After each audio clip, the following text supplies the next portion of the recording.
क्या शशि थरूर में राष्ट्रीय स्वयंसेवक संघ को एक नया प्रवक्ता मिला है? अब ये बात थोड़ी सी गंभीर लगती है, ऐसे लगता है अरे ये कैसे बोल दिया, लेकिन पिछले कुछ दिनों से थोड़े से नरेंद्र मोदी पर मेहरबान, थोड़े से भारतीय जनता पार्टी पर मेहरबान और अब राष्ट्रीय स्वयंसेवक संघ के लिए भी कुछ अच्छी सी और मीठी सी बात करने वाले शशि थरूर बनते जा रहे हैं बीजेपी और संघ परिवार के नए फेवरेट। ऐसा उन्होंने क्या बोल दिया? मुद्दा है संविधान का। आप जानते हैं पिछले कुछ दिनों से चाहे आरएसएस के जनरल सेक्रेटरी दत्तात्रेय होस बोले हों या फिर भारतीय जनता पार्टी के तमाम नेता हों, वो सब संविधान को लेकर के कुछ टिप्पणी कर रहे हैं कि धर्मनिरपेक्ष और समाजवाद ये शब्द शायद संविधान में और उसके प्रिएम्बल में नहीं होने चाहिए। इसको लेकर के कांग्रेस की प्रतिक्रिया थी कि ये चाहते ही नहीं है आरएसएस वाले ये वाला संविधान, इनको तो मनुस्मृति चाहिए। शशि थरूर को कहा गया कि इस पर टिप्पणी कीजिए और उन्होंने एक ऐसी बात बोली जो अब खुद कांग्रेस के लिए थोड़ी सी एम्बैरेसिंग हो गई है। क्या बोला शशि थरूर ने और क्या है कांग्रेस की प्रतिक्रिया और क्या शशि थरूर अब ऑफिशियली आरएसएस की तरफ से पैरवी कर रहे हैं? ये पूरा मामला क्या है, आइए आपको बताते हैं। नमस्कार, मेरा नाम है संकेत उपाध्याय और आप देख रहे हैं इशारों में। तो सबसे पहले आपको ये बता दें कि राहुल गांधी ने क्या बोला था। राहुल गांधी का ये एक ट्वीट है कुछ दिन पहले का जो आपके स्क्रीन पर है, जिसमें वो ये लिख रहे हैं तमाम और चीज़ों के अलावा कि आरएसएस को संविधान नहीं मनुस्मृति चाहिए। वो चाहते हैं कि मनुवाद फैले और मनुवादी विचारधारा से भारत का संविधान बने और इस वजह से वो रीराइटिंग द कॉन्स्टिट्यूशन की बात वक्त वक्त पर आती रहती है। तमाम तरीके से वो एक्सपेरिमेंट करने की कोशिश करते हैं और ये अल्टीमेटली करेंगे वही। इसी वजह से वो संविधान की प्रति भी अलग अलग जगह पर उठाते रहते हैं। 2024 के चुनाव से पहले भी उठाया और उसके बाद भी। ये तो हो गई राहुल गांधी की बात। अब आपको दिखाते हैं शशि थरूर से एक सवाल पूछा गया और शशि थरूर से कहा गया कि राहुल गांधी कह रहे हैं कि मनुस्मृति संविधान चाहती है आरएसएस, तो इस पर आपके क्या विचार हैं? वो क्या बोलते हैं मैं आपको वो बता दूं। अब वो उन्होंने ये बयान एक न्यूज़ एजेंसी को दिया है और आप जानते हैं वो न्यूज़ एजेंसी कॉपीराइट वगैरह कर देती है अगर आप उसका जिक्र कर दें। तो हम जो सार है या जो बोला गया है वो आपको मौखिक रूप से बता देते हैं और ग्राफिक्स के माध्यम से आप पढ़ लीजिए। बात तो वही है, बयान सुनना हो तो उस एजेंसी के पास आप जा सकते हैं। तो अहमदाबाद गुजरात में शशि थरूर थे और उनसे ये पूछा गया कि लीडर ऑफ ऑपोजिशन ने ये ट्वीट किया कि आरएसएस और भारतीय जनता पार्टी हिंदुस्तान के संविधान की जगह मनुस्मृति चाहती है।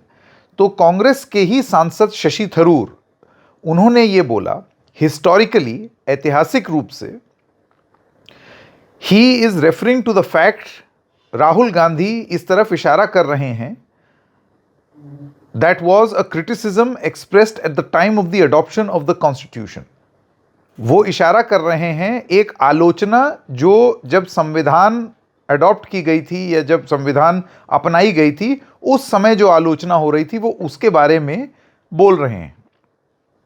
शब्दों का चयन देखिए, उस समय की आलोचना, और ये वो अपने आप को बिल्कुल ऐसे ऐसे ऐसे वेल लेफ्ट कर रहे हैं शशि थरूर। नेक्स्ट वो लिखते हैं मिस्टर गोलवलकर अमंग अदर्स, और लोगों में मिस्टर गोलवलकर, उन्होंने ये बोला था कि हिंदुस्तान के संविधान में जो सबसे बड़ी गलती है वो ये है कि इसमें मनुस्मृति से जुड़ा हुआ कुछ भी नहीं है।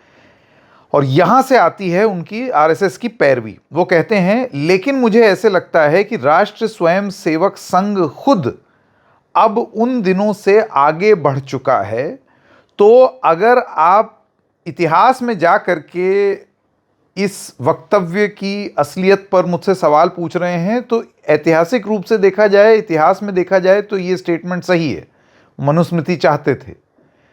आज के आरएसएस की भी यही विचारधारा है या नहीं है, इसके लिए आप आरएसएस से ही अगर सवाल पूछ लें तो बेहतर। यह है शशि थरूर का जवाब। अब शशि थरूर ने इसमें क्या करना चाहा है?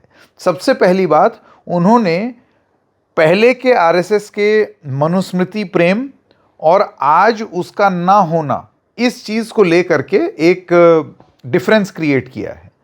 फिर उन्होंने बयान भी दे दिया है जिसमें थोड़ा सा उन्होंने राहुल गांधी को यह बताया कि आप हिस्टोरिकली जो बात कर रहे हैं वो सही कर रहे हैं, हिस्ट्री में बोला था ये बात सही है, वो तथ्य है, लेकिन आज है या नहीं ये नहीं मालूम। तो आज है या नहीं ये आप आरएसएस से पूछ लीजिए। यानी कि उन्होंने एक डिवीजन क्रिएट करने की कोशिश की। उन्होंने ये बोला ये तब के व्यूज थे, अब के व्यूज हों या ना हो मैं नहीं जानता। यानी कि आरएसएस को एक bail out package Shashi Tharoor की तरफ से। अब ये तो हो गई शशि थरूर की बात। देखिए, दो तीन बातें। एक तो ये है कि आज की डेट में जो स्टेटमेंट्स आ रही हैं, ये बात सच है, फैक्चुअल पोजीशन पहले रख दें। आरएसएस के किसी भी फंक्शनरी ने, आरएसएस के किसी भी व्यक्ति ने या भारतीय जनता पार्टी के किसी भी व्यक्ति ने ये नहीं बोला है कि संविधान बदल करके मनुस्मृति अपना ली जाए। ये आज के प्रेजेंट कॉन्टेक्स्ट में अगर आप बात कर रहे हैं तो किसी भी नेता ने ये चीज नहीं बोली है। मगर सेक्युलर और सोशलिस्ट जैसे शब्द को प्रियम्बल में क्योंकि ऐड किया गया था 1976 को, ये बवाल वहां से शुरू हुआ, जिस पर दत्तात्रेय होसबोले और अलग अलग नेता बीजेपी के, उनका ये कहना था कि भाई ये इस पर चर्चा होनी चाहिए, ये भारत के कल्चर के हिस्सा नहीं है ये दोनों शब्द। शिवराज सिंह चौहान का बयान था।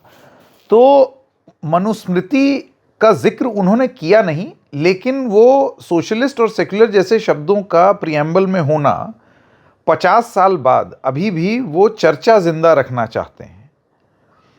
और आप ये जान लीजिए, मैं फिर दोहरा रहा हूं, 6 साल अटल बिहारी वाजपेयी की सरकार और 11 साल नरेंद्र मोदी की सरकार, यानी कि इन 50 वर्षों में, और इसके अलावा और थर्ड फ्रंट वगैरह भी अगर आप मिला लें तो मतलब आप ये समझिए 11 + 6 कितने हुए, मैथ्स कमजोर है हमारी, 17। तो 17 वर्ष तो बीजेपी की सरकार, इसके अलावा और टहलती हुई सरकारें जो इधर उधर हैं आप वो भी जोड़ लें इन 50 वर्षों में, तो आप समझिए करीब करीब 20 वर्ष, 20 years of non Congress government, और ये संविधान बदला नहीं।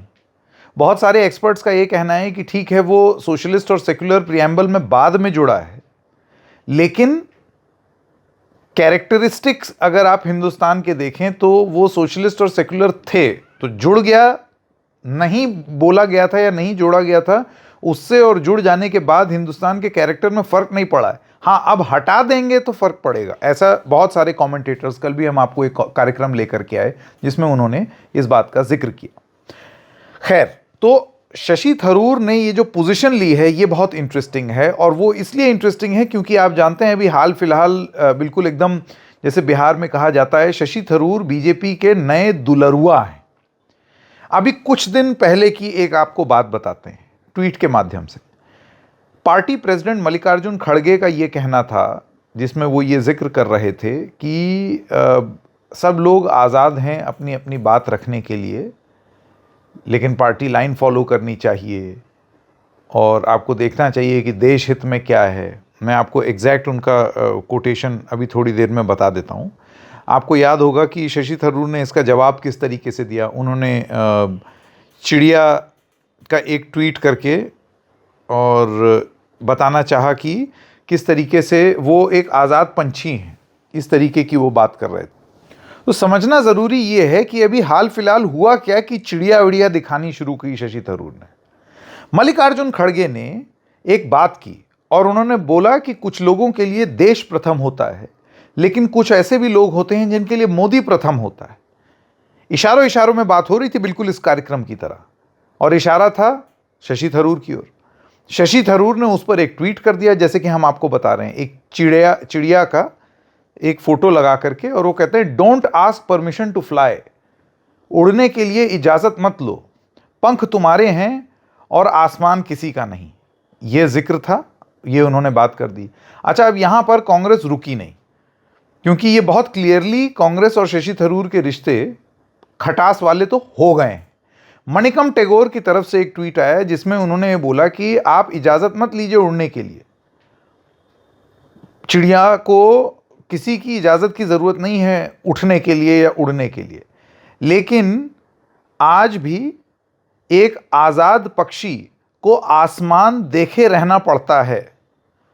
उसमें देखना होता है बाघ, चील, हॉक्स, वल्चर्स, ईगल्स, ये हमेशा तलाश कर रहे होते हैं छोटी चिड़िया का कि कैसे उस पर झपट्टा मार दें। फ्रीडम इजंट फ्री, आज़ादी मुफ्त नहीं होती, ख़ास तौर से जब आपके दुश्मन देशभक्ति के पंख लगाए हुए हों। मणिकम टैगोर की तरफ से शशि थरूर पर एकदम तगड़ा तंज। तो अब आप ये समझ लीजिए कि अगर आप ये पृष्ठभूमि देखें तो आरएसएस के प्रवक्ता जैसी बात करना शशि थरूर के लिए वो और ये डिवाइड बनाए चले जा रहा है। अच्छा, मल्लिकार्जुन खड़गे और शशि थरूर की लड़ाई तो थोड़ी पर्सनल भी है। जब मल्लिकार्जुन खड़गे का चुनाव हो रहा था तो उसमें उनके विरुद्ध एकमात्र इंसान जो लड़ा कांग्रेस प्रेसिडेंट के पद के लिए, वो कौन थे? None other than Shashi Tharoor. तो ये लड़ाई अब बड़ी पर्सनल भी हो गई है और बहुत ही ऑब्वियस भी हो गई है। और अगर कोई ये बोले कि ना ना कोई लड़ाई नहीं है, सब अपना आपस में नहीं है। आरएसएस की कुछ हद तक बड़ाई होना, एक दूसरे को पंख और चिड़िया और आसमान और आज़ादी बताना, इसके अलावा जब सारा डेलीगेशन ऑपरेशन सिंदूर के बाद दुनिया भर में घूम घाम के आया, टहल के आया, तो और जितने डेलीगेशन थे वो एक तरफ, एक शशि थरूर एक तरफ, जो हर जबान में घूम घूम करके इतने लोकप्रिय हो गए इस सरकार के, क्योंकि उन्होंने वो पक्ष रखा।